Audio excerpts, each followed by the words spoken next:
Hey, art friends. ArtCollab is a monthly Zoomcast with Sarah Matthews. and Natalie Callback Each episode, we collaborate and chat about all stuff art related. and topics that go way beyond that, too. So let's see what we discussed today. Let's see if we have some friends coming in. Hi, Gigi. Good to see you. Hope you're well. Hello. Right, Kim said, welcome everyone. Please remember to post to panelists and attendees. Hi, Pamela. Good to see you. Thanks for coming. Hello from New Jersey. Yes. Hi, Kim. Hi, Marsha. So good to see you. Oh, I must be delayed because all I see is Gigi and Kim. There's Constance and Anne. Thank you guys for coming. So this is our last episode for this year.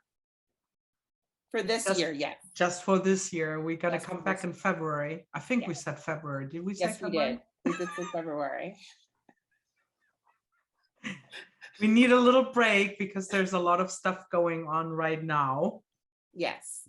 But we're so happy that you guys are here, and I'm so happy to see Sarah too, because we haven't talked in a long time. Yeah, because we're busy ladies. Yeah. Right? Every time I text you, like, I'm on the road. Well, the problem is I wasn't driving when you told me yesterday to stop texting back, but I get car sick. So I'm actually not allowed to text while I'm in the passenger seat.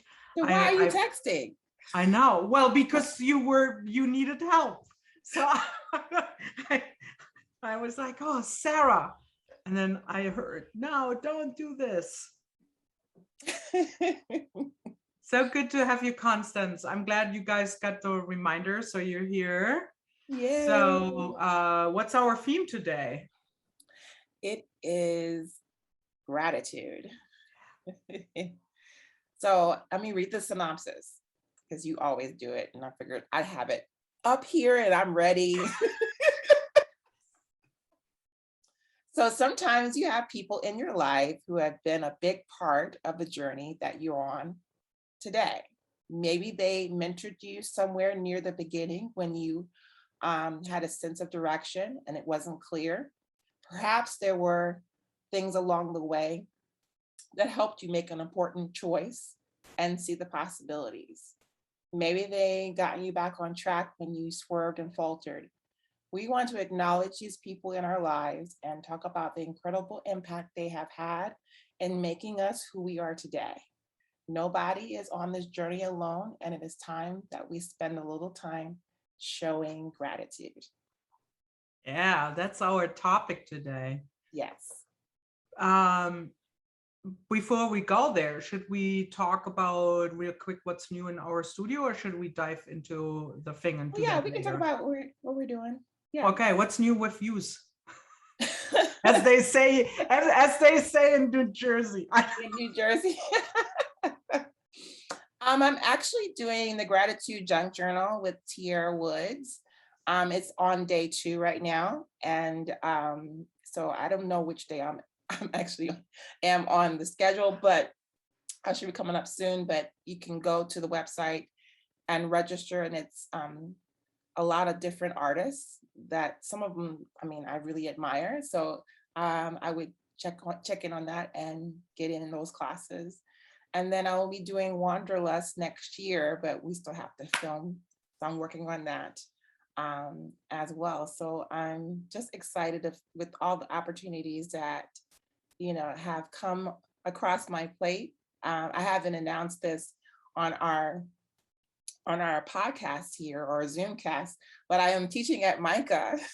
I teach mixed media book at MICA, the Maryland Institute College of Art.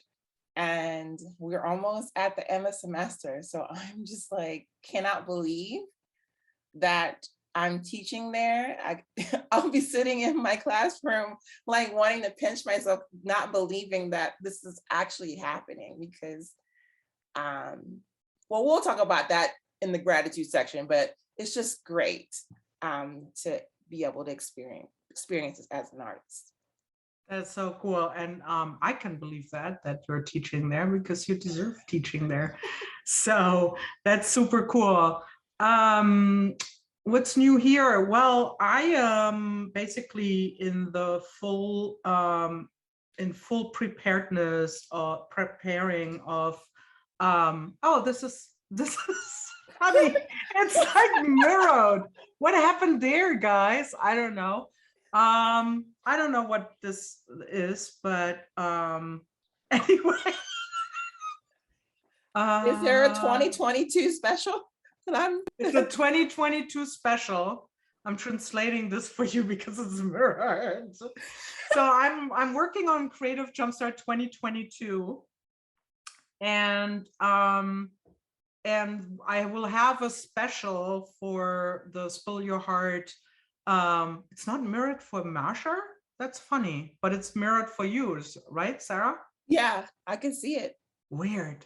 Okay, well, so anyway, I'm preparing Creative Jumpstart 2022. We have tons of artists, and I want to reveal the artists and the topic of next year's Creative Jumpstart as a surprise in a webinar on November 22nd, which is this time on Monday at noon. So come on there and check it out. You can also win a free seed of Creative Jumpstart by guessing the theme. So there will be a lot of the artists that are part of Creative Jumpstart 22 there. So you might be able to guess one of them already. I don't know. Huh? Huh? Huh? And then the other thing, well, so that takes most of my time right now. But the other thing that I wanted to show you is I uploaded some work. I framed some collages that I did a while ago, and they can be purchased now from my shop. So if you're interested, check them out on my website. Kim put in the link to the store. Thank you, Marsha. So that's what's news with me. That's it. Awesome. So gratitude. Yeah, that's a good topic. Do you want to start, Sarah? Sure. So this morning I was thinking about our conversation today, and we still do it every year, but my church, we do this the beginning of the year. We fast and think about like specific things that's going into the future. And during that time, we don't watch certain things on TV. It's like no news, nothing that will like upset you. We just don't watch any of that stuff. And during that time, I found this show. I still couldn't find it on the internet, but it was called, I thought it was called Turning Point. But basically it followed all these folks, you know, along their journey, like what they were doing. There was one guy who created these wheelchairs out of things that was in his garage and started like giving them away to areas in South America that couldn't afford to buy the aluminum wheelchairs, but he's decided to do it, right? And then there was other stories where there was a elderly couple who like adopted 12 different children from different areas, and you know their story and how doing that, right? And so I was thinking about that, about us in our conversation, about like how things, like the turning point and how we became who we are today. Mm-hmm. So I started thinking about the first time that I really thought about, after being an adult, married with children, about really getting into art. And I remember being home watching HGTV, as I always do, but they had this special out of the blue. It wasn't planned, this special, and it was about Pearl Fryer, a topiary artist. And so I sat there and watched it, there is a particular documentary that's over an hour, but for this particular special, they condensed that down to an hour. And so I'm watching everything, his story. Basically, he moved into the town of Bishopville, South Carolina, and he wanted to do some things in his yard. And they told him, and because he's African American, that he wouldn't be able to keep up his lawn. So he said, I'm gonna figure this out. So he went to like the equivalent to like Home Depot in his neighborhood and did a 10-minute like workshop with someone. And he also was walking out, past the out of the building and saw this bin of like trash plants that were thrown in the garbage. And he was like, what are you doing with that? And they were like, oh, that's trash. And he's like, well, do you think I can go and pick some out? And they were like, yeah, go ahead. So fast forward, he was able to take those trash plants and make like beautiful, amazing topiary in his garden. I mean, it's amazing. And people visit his garden from across the world. And I was just like in awe of like his story and where he came from. And when I saw that video, I shared it with everybody. I showed it at my job. I did like mini workshops focused on his video. I showed it at my church. I was telling everyone about like this guy who took trash plants and made a difference in his community. And his story like resonated in my brain for years. And I think looking back on it now, from like right now to back then, that was when I really pursued being an artist, because what I saw in him, I saw myself. And so I just put in the chat a link to his Facebook page. Right now, Pearl Fryer, I think he's over 80 something, and he's not doing well. So the town of Bishopville is coming up with a plan to save his garden because he can't physically, or he's not able to take care of his garden like he used to. And I just want to bring awareness to this situation. If you feel the need to give, please do. I plan to give to help save his garden, because it shouldn't die. You know what I mean? It should live on. And I'm just excited about what I'm going to be able to do to help him, because of what he not directly, but indirectly has done for me. He doesn't even realize this, that he had done this for me. And I actually had opportunities to visit him and spend time in his garden and talk to him. And it was just an amazing experience for me. And I'm hopeful that after all this COVID stuff is over, that I can go back and visit. And hopefully if you have a person, an artist that inspires you, you can go and visit and talk with them too. That's a very wonderful. I think you posted once a photo, or was that on the maybe paint the pass the brush? Did you post one of the photos in the garden with him? Yes, with him. Yeah. That's so amazing that someone has such an impact on you, and you never really meet. I mean, you met him later, but seeing that documentary had such an impact on you for your later artist life. That is really cool. Yeah, he would. I mean, the fact that he, spent 10 minutes in a workshop, and that's when I started taking all sorts of art classes and just just getting, as much information that I could to do what I wanted to do. He gave me that, Yeah.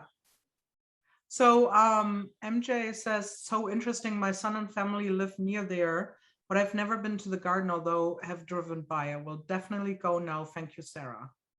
Oh, you should definitely go. Take lots of photos. Send them to Sarah. Oh, that's great. That's going to be on my list too. When I visit you, we should go together. Yeah. That's a cool story about a turning point. If I think of a turning point, I don't know if it was really a turning point, but I think so in my artwork, I not in the art journals, right? But when I paint my urban paintings, I oftentimes do something where I walk around and I see like buildings. And I guess I'm a little bit cuckoo, but I have these things where I see a building. Oftentimes it's an old building and it's kind of dilapidated. And some people might look at these buildings like as, oh, these are an eyesore and should be like, I agree that they should be, I've like renovated or something should be done with them. Or some people might think just tear them down, right? I mean, sometimes that's also the only possible answer. But I'm looking at these places and I have this fantasy of, it's almost like a movie where I'm like thinking about like, what is the history about that building? But it's also specifically, what were the lives that were lived in these buildings? Who were the people that lived in the building, right? Like when we bought this house here in my studio, I found out that a long time, actually, a printmaker used to live in this house, and he rented this place, and then the family lived upstairs that rented it to him. And it made me even feel better about like being in this and this being my studio, right? So sometimes I do a lot of research, into the buildings, and then find out who lived there. I might look at censuses and all kinds of stuff. But where that came from is actually from it's from several sources. But I was very lucky that I had like some pretty cool teachers, and one of them was one teacher. Her name was Frau Kasper, so Miss Kasper, and she was my elementary school, my first grade teacher. But then she retired. Like after the first grade, she retired, which is kind of awkward that they would give a class to someone who was going to retire anyway. But maybe I didn't grasp at the time, maybe she was sick or whatever. But she was my neighbor, which is kind of a weird coincidence when you live in a big city, as I did in Düsseldorf in Germany.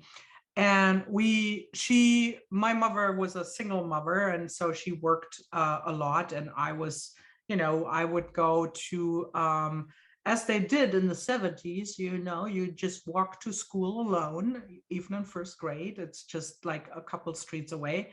And then you're basically like a key kid, or I don't know how you call that. In English, it's maybe a little different wording, but you go home, and your mother's working. Latchkey kid, that's what it's called. Thank Gigi. And so she knew that because she was our neighbor too, and she used to be my teacher. So she was like, well, come over. And some afternoons I would spend with her, and she knew a lot about the neighborhood because she grew up there. She was also interested in history, and she would tell all these stories, like history related, or this kiosk used to be something else, or and I would be writing all these things, like not in first grade, but maybe in fourth grade. I would write stories about walking past these buildings, and I would make up stories about people. Like some were what I heard from her, and some were just like, something that you made up, And so I think she instilled this love or interest for buildings and the stories. Like, you're basically just a gatekeeper of a building when you live there, and the building kind of is still there, hopefully in the future, and there are more stories that evolve, right? So I'm really thankful that she instilled this kind of love and interest in me for these stories that are around you, and for neighborhoods, just for neighborhoods in general. So Miss Kasper, she's probably, gone a long time, but yeah, lots of gratitude for this wonderful. She wasn't that old, I guess. And back then, you would retire with like 65 or 67, probably in Germany, right? So, but yeah, that was wonderful. I'm laughing because, when you get the Social Security information, it says that my retirement age is 72.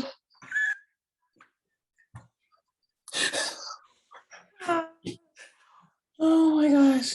Ugh. Anyway. Well, that's not German. In Germany, you retire earlier. In fact, it's different. we just don't work then anymore. No, it's actually depending on your age. So my parents' Social Security document, I know that has nothing to do with it, says 65. But because of funding or whatever, the younger you are, the more it costs. Gotcha. So that's why it's 72 for me. Marsha said it's 72 for me too. I guess I haven't read my German, like once in a while I get a German one from there because I paid into the system a long time, right? Yeah. So I should maybe check when they say I can retire. That's so funny. Yeah. So besides him, like what else do you I have a list. Yeah, I have a list. I made a list. Okay. So my second set of people are my professors at the Corcoran College of Art and Design, specifically Georgia Deal and Carrie McAleer Keeler is her name. And so here's the thing.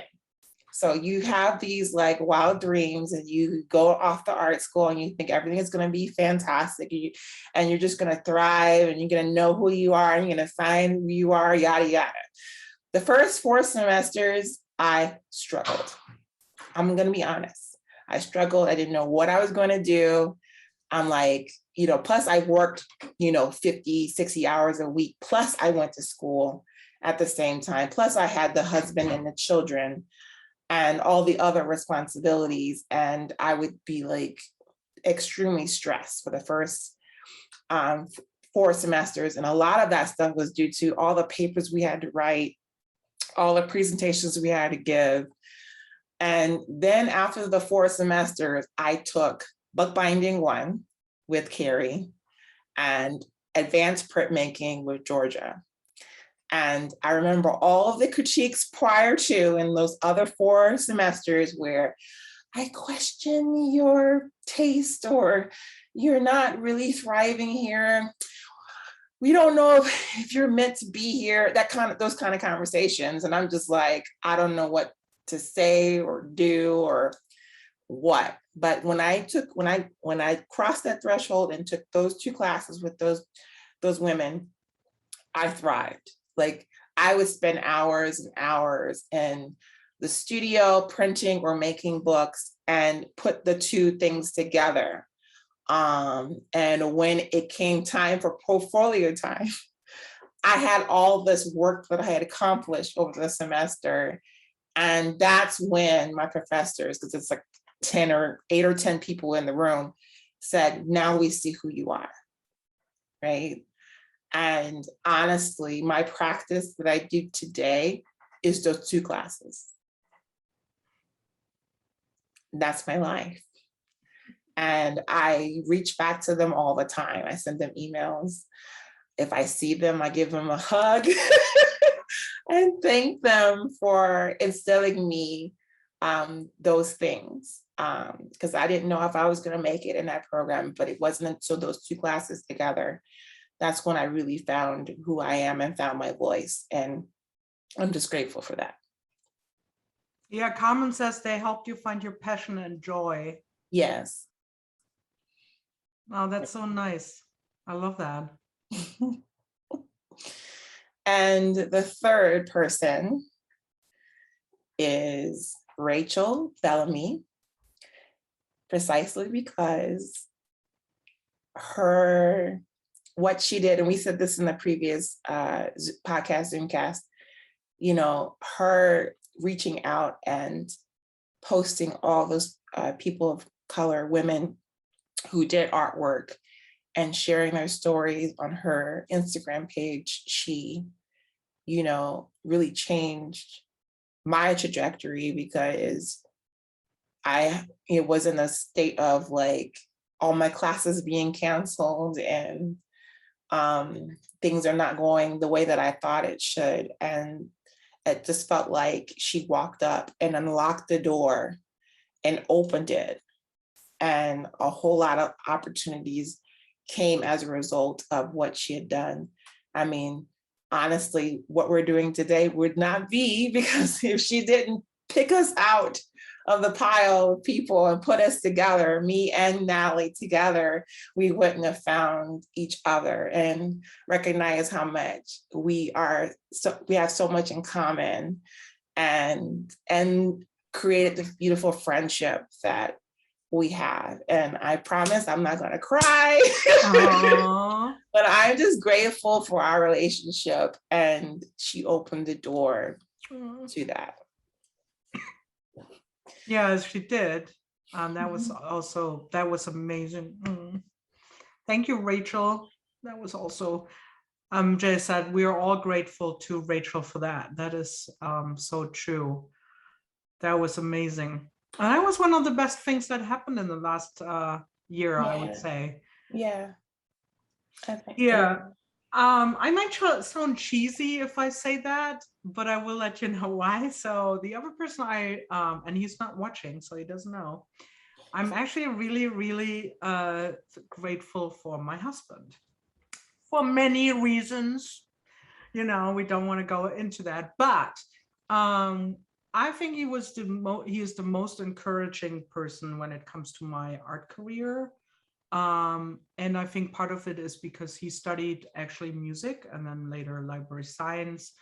And he did that and then he ended up somewhere totally else than that. But I think he noticed at some point that maybe he will not make a music career, or, you know, things will not be, that it's going to be a real hard life to make money with music, and that maybe being a teacher is not what he wants to, or, you know, how you make a living when you're into music. And but he never lost this like he's very, very creative, right? More like brain creative, but also music, like, you know, he plays so many different instruments. It's actually quite funny. In his office there are a ton of different instruments, and he just picks everything up and he hears something and then he can just play it, you know. It's like it's almost like disgusting, you know, because I can't play anything really well. So, but because of that, and because he kind of like not followed his dream, his creative dream, he has a lot of empathy and a lot of you know, interest for other people to pursue their creative dreams. And he has always kind of pushed me in the right direction without being pushy. So he's very good in asking questions and figuring out that sometimes things that I don't know yet what I wanted, right? When I was like working full-time at a law office and then starting to teach and it's like, well, you kind of like this whole thing, right? Like, why don't you pursue it? Or so there's always been a lot of like support, and I can only always count on him that if I think about something, or he will be the first person to discuss you know, any themes, for example, for Creative Jumpstart, and then you know, we will talk from there. He knows all the names of all the artists, even though he has never met them. And you know, that's something that I'm very, very grateful for. That I know that that should be a you know, he should be, I should not give him husband points usually. I'm always joking that he gets husband points for things, so that if he does things wrong, I'm kidding, you know, then I can distract that, but he has a very big book of points.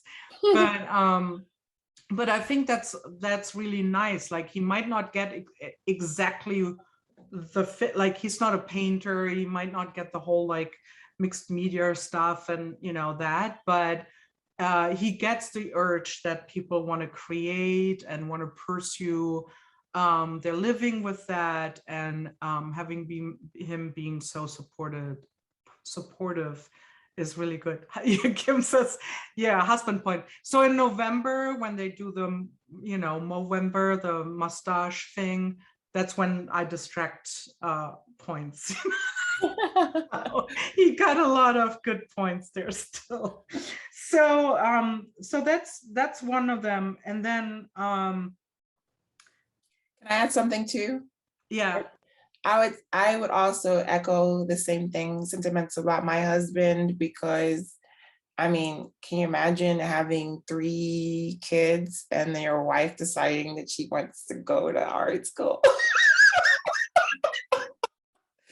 But you know, here's the thing that I would cringe every time I would be like on a business trip or anything school related, and someone would say to me, "Oh, how's your husband doing with the kids? Is he managing?" I'd be like, "He's managing well. Like, get out of my face." Like, he has this. Like, I trust him. He's got it. They may not have their hair done the way that I would do it, but he did the best that he could. And I'm forever grateful that he was able to do the things that, you know, people don't think husbands can do, but he did it and thrived. And Welcome that's to why the there's future. a house full of daddy's girls. Okay.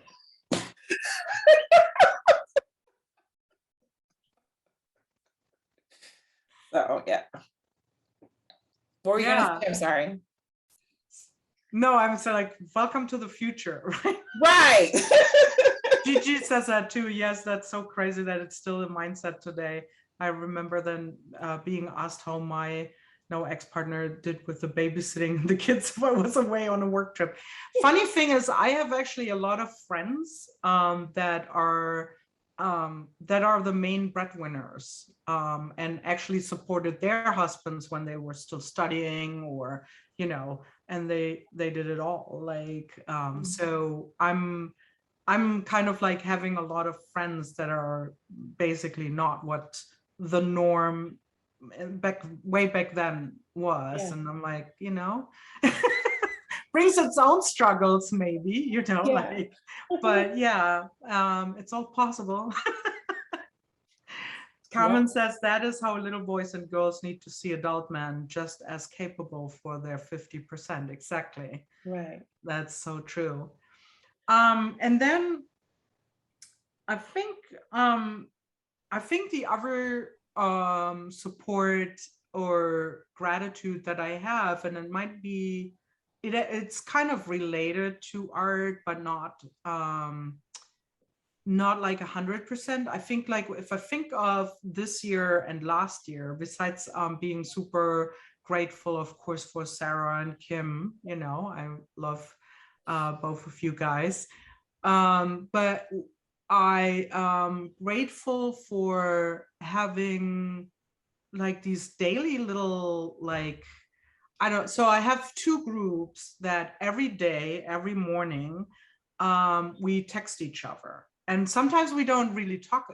Sometimes if I scroll through my phone, it will be really just good morning, and there will be not a lot else, right? So one is my ukulele group, which we call it each other the Lulus, because we once met this little girl, and she was like, I don't know, I forgot, but it was like something like ukululu, and so we call each other the Lulus. So it's two friends.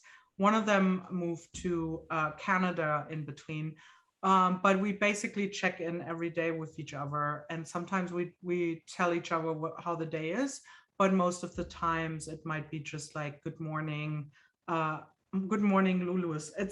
It's so ingrained in my phone and in my watch that if I get that text message, it's like its own phrase. It's already in the phone, and I didn't like, I'm like, hey, Apple, you know me too well. And the other group is a group of artist friends that I have that are throughout Europe.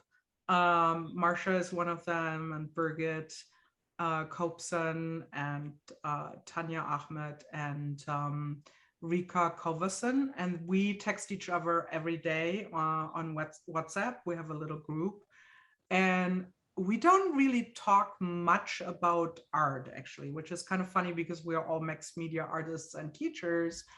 There might be some things where we're like, hey, do you have a suggestion or an idea? But actually, it's not that. It's a lot of personal stuff, and we actually show each other photos of our life. So I don't know if you know, like Marsha does these like really, really cool vlogs, right? Yes. We get a glimpse of that before some people will get that. And then I know that Rika was just like on vacation and she shot photos, or, I texted that one to Sarah too, but I saw this little deer in front of a house where I was, and I text that to them too. So it's like these little mini vacations, and like keeping in touch with people.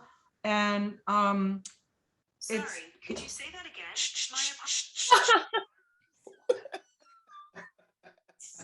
Be quiet. Siri wants to get on the gratitude too.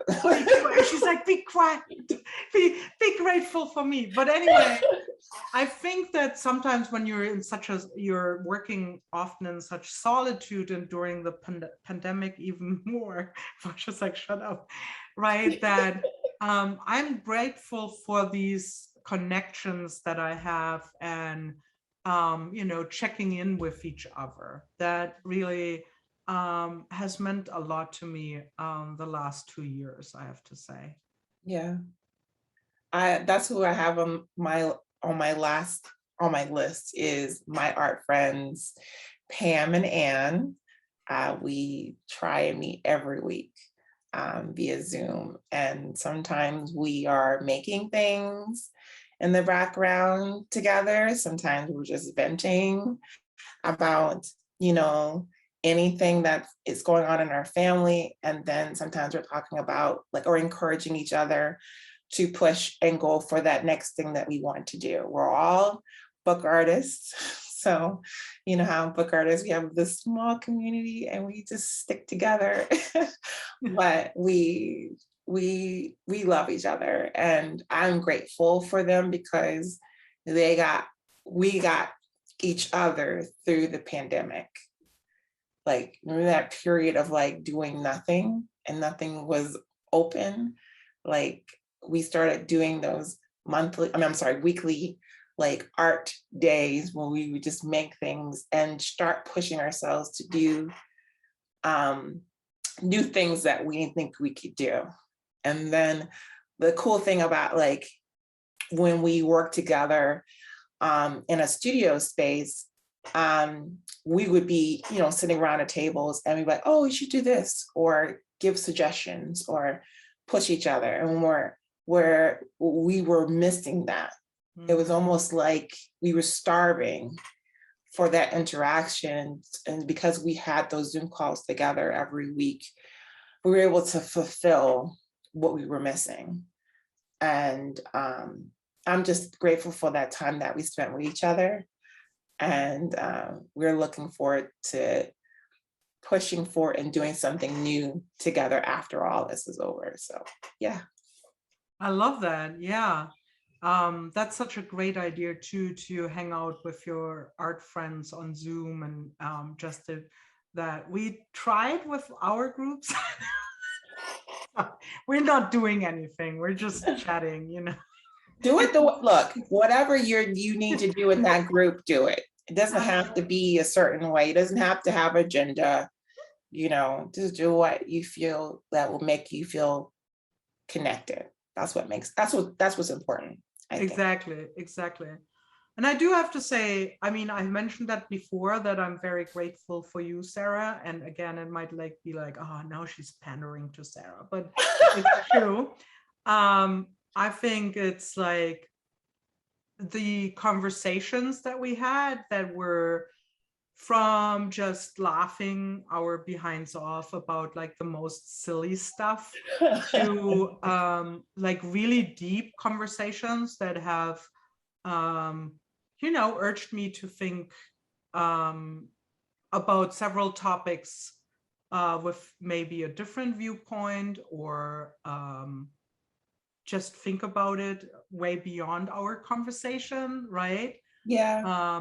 That I'm very, very grateful for, like that we, I don't know, that you spent time with me. That's so awesome.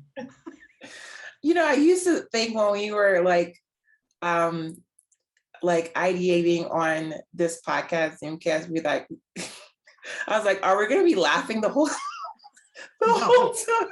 I know. Are we gonna even have content?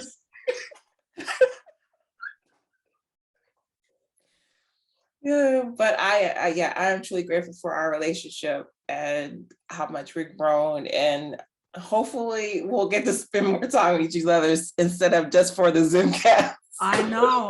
I can't wait for it. Yeah. Because it's like I'm grateful, since we're doing grateful, right? I'm grateful for this whole like Zoom thing, and the way how technology kind of saved us to be only to be able to actually keep in contact, or if you think about everything as like especially since the pandemic, it was like being in contact with a phone or texting, and all these things it's so amazing that we have that. But seeing each other in person, like I think I will like just be aware that if I see you, you need to take a really deep breath, because I'm gonna hug the last breath out of you. I see you and hug you so hard, man. So here's the thing. So my art friends, Anne and Pam, we got to see each other, I think it was like 2 months ago. And Pam ordered us some fried chicken sandwiches, which were amazing. And we were talking and looking at each other. And I'm like, man, it's been so long that I've actually talked to you in person. Because it's like we were talking, then I'd just be like, pause and just staring at them like, oh my God, that's what you look like. That's funny. Like, what do I look like? But yeah, it was just like, so yeah, I think we're just gonna be hugging each other and crying and exchanging elephants, and that's I know when I saw Kim for the first time after I guess it was a year. Well, no, that's not true. We had seen each other in between outside for live music. There's a little jazz bar around the corner, and they had live music outside, and we had lunch. But the first time she came to my place, and we did our little monthly play date, I was like, oh my God, I missed this so much. I mean, if anything, I think, and I guess that goes for a lot of crises, it kind of reminds you to be grateful for some of the things that you just feel for, like for granted. You're like, oh yeah, that's there, or your friends are there, or the little moments that you share with other people. That's like, is you just not keep it for granted. You take it for Yeah. granted. Gigi says, I'm so grateful for the technology as someone who, pandemic aside, is so limited in being able to leave home because of her immune condition, and all the online communities and sessions that have sprung up since the pandemic has been wonderful, allowed me to be part of the world again. Yeah, I mean, both all the things that we say sometimes about technology and people talking about Zoom fatigue, I think it's just another layer, adding it to embrace that and say, this is a great way to also connect with people. And as Gigi says, like, be part of the world, right? Like, I think that's a wonderful thought, that we can embrace it and take the good parts of that and take it to our advantage. I wanted to show real quick something that I did. It's not going to be super long, but I wanted to show that I did some cards. And, I was like, oh, I'm so busy. I haven't written them yet. That's just the card itself, right? But I was like, I'm so busy. I don't have time to write little cards. And then it was funny because I wanted to make those, I wanted to be able to show those for our session here. And because I kind of did them last minute, I basically had like 7 minutes or something. And I was able to do some cards. So you can make cards in a very short time. And if you then also write them and put a little stamp on it, then it's 10 minutes and cool, there you are. So let me show you. So these are some ugly, not really ugly, but kind of like some of my clean off jelly prints papers that I collected. I sometimes don't throw those away. And I keep them in a drawer for later projects so that I can cut them up or whatever, just because I'm a cheap person and I see something in them and I'm like, I like that grunge, right? Here's more, here's where I tested out an art foamy, and I kept that too. And I was like, maybe at some point I cut that up or whatever. And I was like, I'm gonna go full Sarah on here, and I'm gonna embrace the layers. And I just took some stems here. I took some rubber stamps, and I was like, I'm gonna take those free. I put them on the acrylic block with a self, repositionable tape on an Nice. acrylic block, and just stamp randomly on top of it.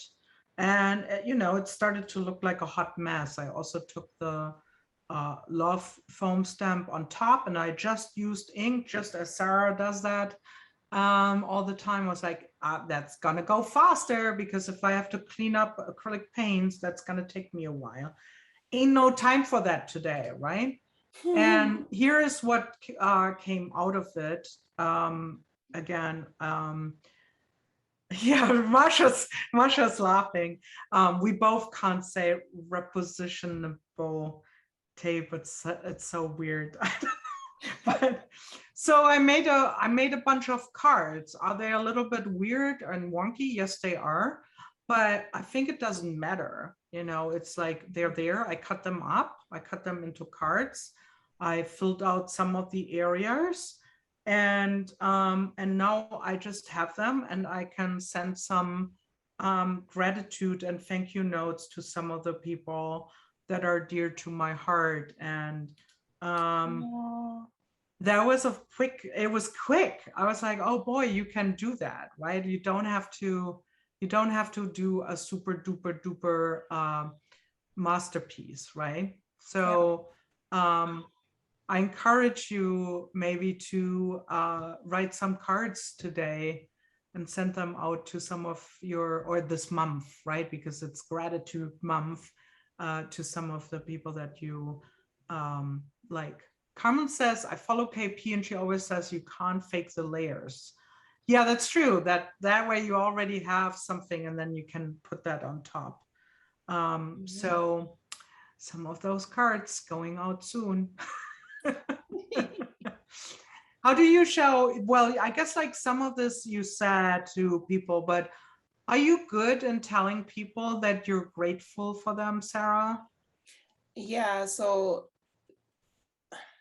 I guess the first, besides the quilting and stuff I did with my mom when I was a child, the first art form that I did on my own was make cards. So I used to make cards for everyone, for their birthdays, whatever. I would hand make them, like take paper and fold them up and add stamps or stickers or pictures or whatever. It got to the point where people, if I go to like Hallmark and get a card and give it to them, they would think something was wrong because I didn't make the card. It's funny.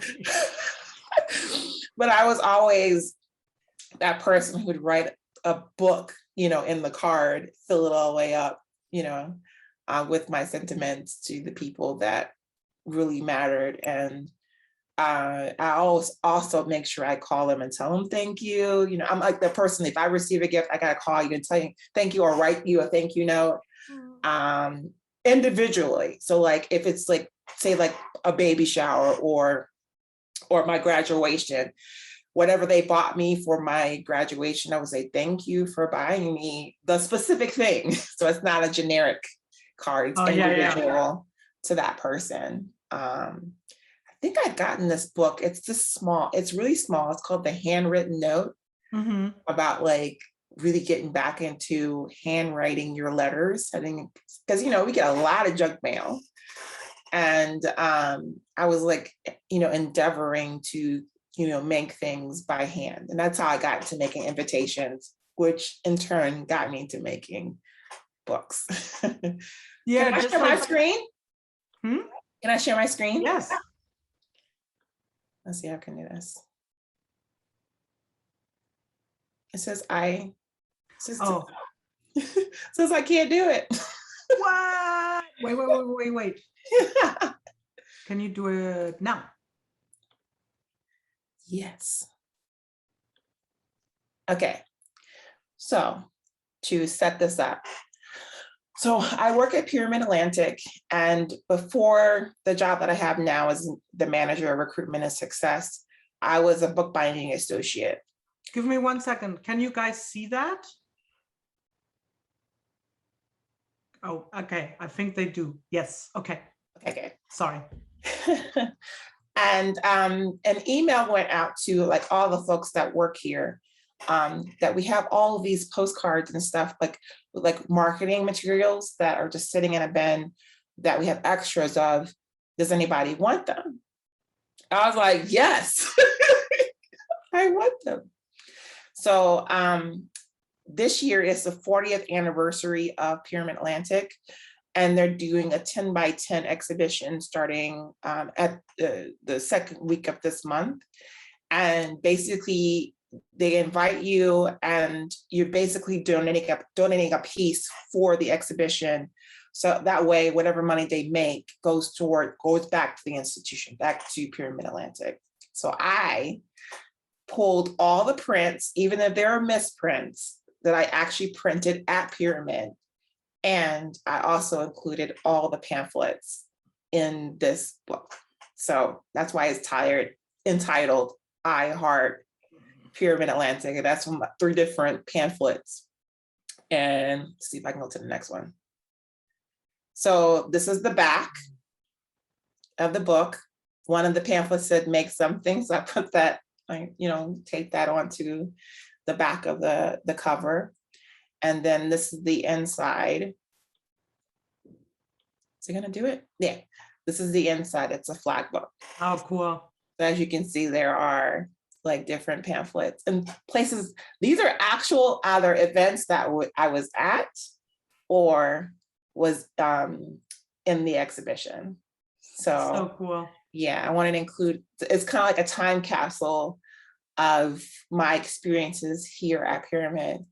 and really just showcasing them and expressing gratitude for what they have done for me. Very cool. That must be, did they see it already? I sent it to them, but I'm supposed to deliver it to them after I come back from San Francisco. But yeah. That is so cool. I love that book. Thank you. What a nice, as Gigi said, such a wonderful tribute. Very Thanks. cool. Very, very cool. Yeah, I think it's I think as you said before about the notes, like it's so it's a good, like I was brought up, probably as many of us as Sarah, to like to send notes or cards, you know, and say thank you for a specific for gifts. And I actually have a friend, she even sends like notes when she was over for dinner or whatever, you know, she would send you a thank you note, like thank you so much for. And I remember the first time I got one of those, I was like, oh my God, that is so thoughtful and so nice that, you know, sat down and reflected on that evening and, you know, and took the time to write. So yeah, you're right. We should write more like handwritten letters and notes. And Gigi says she's exchanging handwritten notes, letters, and cards with her pen pal in Japan for just about 50 years now. That's amazing. And a lot of really cool stamps that are great for collage. Right? Yeah, I would agree. I think that was the other thing that happened during the pandemic. There were a lot of like postcard like challenges, like make 10 postcards and send them off to 10 different people. And it was nice to like get that snail mail that wasn't bills or trash, you know, that was like, oh my gosh, there's a piece of artwork that came to the mail for me. And a lot of people did handwritten notes. You know, I don't know who you, I mean, I don't know you, but I'm so glad that you took this challenge, and we're thankful that they were able to get artworks. So. Yeah, I think there's something, I mean, once in a while I get a card from a student or, you know, someone, and I'm like, I can't even tell you how happy it makes me when I pick that up through all the junk mail. You're like, oh my God, what's this, you know? Yeah, I actually, Gigi, I do the same thing. I keep every card that's ever given to me. I have a bin specifically for that. And I did recently found on Pinterest a way to, I guess you would say, Coptic bind those cards together. And I'm thinking about going through and doing all my girls' birthday cards, you know, from the grandparents. And I'm going to go back and do my anniversary cards and wedding card too, because I still have them all, but I want them to be in book form. So that is cool. And that is such a nice idea. I've seen that with people doing that for their Christmas cards, for example, or holiday cards, and they bind all the letters and cards into a little mini book, and then write a little bit about the holidays as well. And I think that's such a cute way to commemorate about you know, that particular holiday season. I actually love the holiday letter. Not a lot of people do that. We have some relatives, older relatives, that do a holiday letter where they will handwrite a letter and they will tell you everything that happened throughout the year, like, you know, milestones. And oftentimes it's about like other relatives that they're like their children, like cousins of yours or whatever. And then they photocopy them, right? So it's a photocopy of a letter because they're sending it out to 50 people or whatever. And I do love this. So and one of the pictures that I always have in mind is my mother-in-law. Actually, she puts all the cards in a basket. She has like a Christmas basket, as you do, you know. when you're over 80, you have a Christmas basket. No, I'm kidding. Yes. Yeah, you might be younger and you have that. But and then she has a little rocking chair, and during the holiday season, and she sits on a rocking chair and she pulls out those letters and cards and reads them. And I love this. It's so nice. So I don't have this basket yet. Oh, see, Kim says her mother has the card basket. That's so cute. Oh. I never knew, like, I think it's a thing. So, but I love that. And, I'm like, yeah, I'm saving these, some of the messages that I get during the holiday season too. And then I need a card basket, I guess. Well, I follow this, her name is Jackal, and it's called Crazy Lamp Lady. And so she goes and looks for treasures at, Goodwills and such. But she came across these baskets that were made from Christmas cards. So basically, they actually sewed them all together, and it's curved, and it's a basket, and then made out of Christmas cards. How cool is that? When you were talking, it came to my mind, and also they also made placemats out of those cards too, to use during the holidays. So I guess it's like from the 50s or the 60s, they used to do that. I'm like, wow, we need to get back into doing that kind of stuff, because can you imagine getting all your cards and then, after Christmas over, sewing them all together and making a large placemat to put on the table, and then everyone go back and look at the previous cards from whoever it sent to them. Kim is cracking me up. She's like, is that meta? What's meta? Like, is that like, you put the Christmas card basket, you make one of the Christmas cards and put the Christmas cards. It all goes together, right? It's so funny. Or holiday cards and your thank you notes, right? Like, it's so cute. I love that idea. I think that's such a great idea. Lydia, Constance says, my grandmother used to make those. I forgot about that. Thanks for reminding me. How cool. And Linda says, how fun. I like that idea with the cards. I save cards and now I have a real reason to save them. Yeah. That's so cool. We should all look for it. No, I'm sure. Yeah, I'm thinking about we should come up with some things, some ideas for next CGS.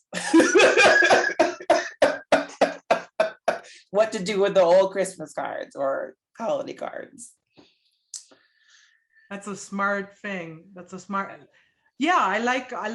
think like the whole like repurposing and giving something that you liked, but it has some new meaning, that is, it's a good thing to do. It carries it on in different form. Yeah, I love that. You know me with recycling and upcycling.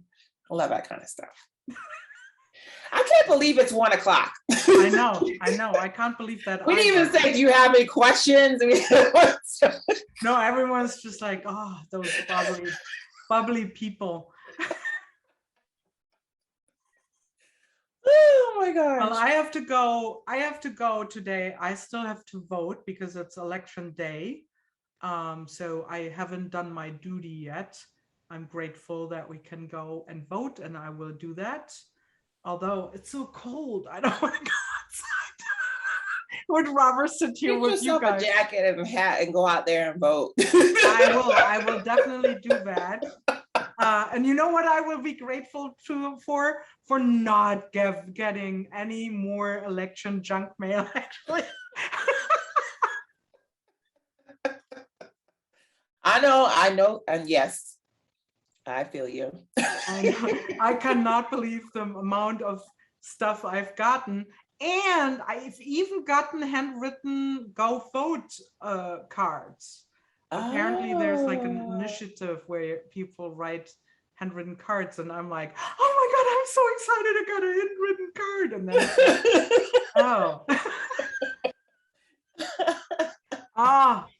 okay.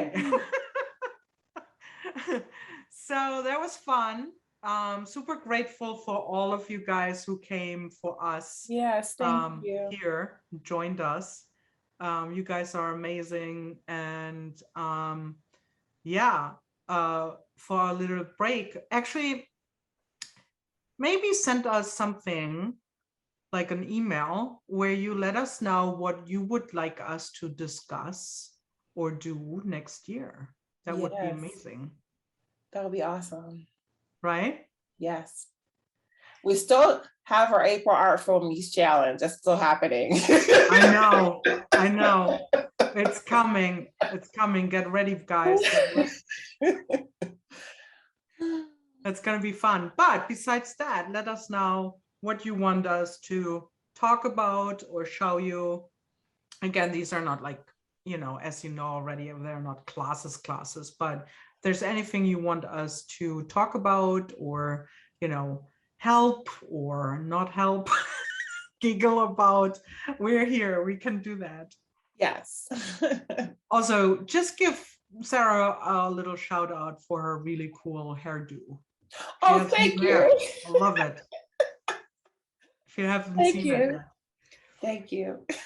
So I will miss you, Sarah. We have to do like a too. private texting and stuff. Absolutely. Bye, everybody. Have a great day. Bye-bye.